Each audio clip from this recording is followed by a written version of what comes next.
নারায়ণগঞ্জের ফতুল্লায় ৪ বছরের এক শিশুকে ধর্ষণের অভিযোগে এক তরুণকে গ্রেপ্তার করেছে পুলিশ।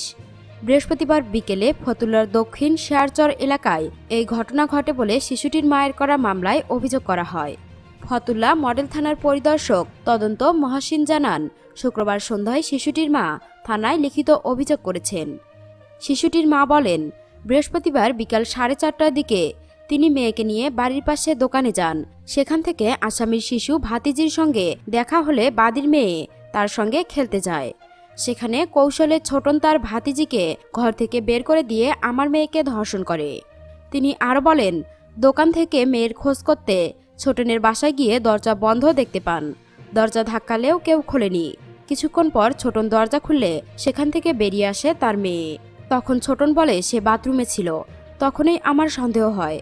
পরে আমার ঘরে গেলে মেয়ে তলপেটে ব্যথার কথা বললে স্থানীয় একটি হাসপাতালে নিয়ে যাই।